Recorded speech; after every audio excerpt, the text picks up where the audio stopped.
to the Weekly. Great to have you. Always nice to be here, mate. Now, you are touring for the 30th anniversary edition of Soul Deep. Yep. Why go back to this album? When I made this record, it was one of those records where it was sort of accidental. It was just something we had time off, and I thought it'd be nice to sort of just go in and record some songs that we loved. And we thought it'd be a good way to kill a bit of time over Christmas. And we went every day, we'd get up and we'd go down and say, oh, let's do these 2 songs. And very soon we realized that there were soul songs. All the songs were soul songs. Lo and behold, it was, you know, it was the biggest record I've ever had.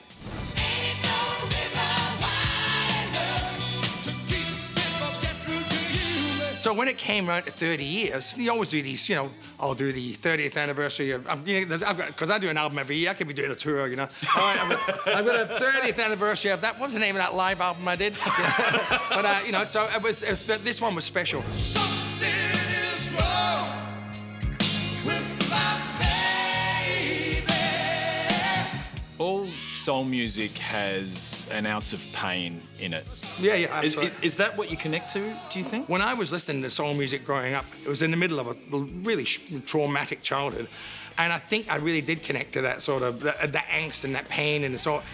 But in saying that, I think doing this tour and singing these songs, being able to actually go into that dark place in myself, but not be trapped in it, and not be swamped by it, is a really, really good thing, yeah. One thing I love on social media is you making music with Jane. Yeah. I have to say, you seemed like the happiest people in lockdown We were pretty anywhere happy. in the world. We were pretty happy. But we had our moments. There was times when I had all these people go, oh, look at Jane. Look how she looks at you. She loves you so much. If they had have seen me, if I had turned that camera on about a minute earlier when she wanted to kill me, when I'm going, nah, you don't play it like that. Now, in preparing this, I went to the archives. And I found an interview with you from 1985. Oh, no. When did you first get into music? Well, when I was about 16, I left school and got a job. And I don't look more than 16. No, that's right. Just by accident, when I was drunk one night on about half a glass of beer, I got up and sang with a band and ended up joining them. Now, And my hair, that's my hair you're sitting there in my lap. yes, I know. Even then, I can see her at 2. She's looking up going, let me handle this. You thought you got away from me, didn't you? As well as all the albums, you're also one of Australia's highest-selling authors. What does writing books do for you that recording albums doesn't?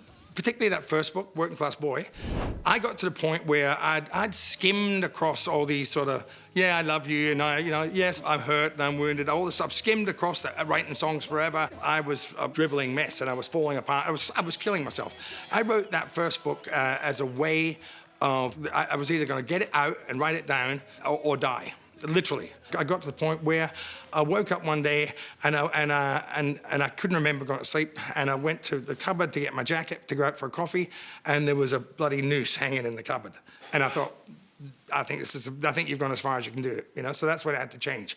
You know, having read your books and spoken to friends that have read your books, I think you've helped a lot of people understand the kind of relationship you can have with your past if you're going to move through. Yeah, it opened me up so that I think my songwriting now has a lot more depth, and I'm not afraid to talk about anything. I've written the worst things that I could possibly have done in my life down, and it's out there in the public forum. So anything I want to write about now, I feel like I've got a license to do it, which is a good position to be in as a songwriter. Whole little bit of soul now. I get the feeling that you're the happiest Jimmy Barnes I've seen over the years. Does it feel that way for you? Well, I think I'm probably the most complete. You know, I've always been fairly happy. You know, because I never stop. I don't give myself to stop and think. But I think now I can sit at home. I could go out in the bloody, in the rose garden. You never would have got me gardening in it. You know, if you'd have told me I was picking flowers, but Early interviews with Cold Chisel, floristry didn't come up much. Floral arranging, never. But I'm actually comfortable sitting in my own skin, which is since writing those 2 early books, I'm finding I can sit and be with myself, which I could never do before. I couldn't sit still. I needed external confirmation that I was okay, all the time. Now I don't need it. What do you think of me? I think you're doing all right.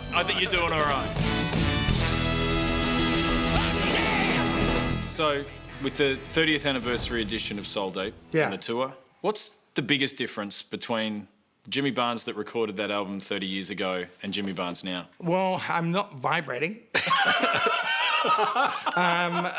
Before it was, yoga and medication. Now it's yoga and meditation. Jimmy, always great to catch up, and thank you so much for sharing so much with us. No worries, anytime, bud. Awesome, man. Thanks so much. That was awesome.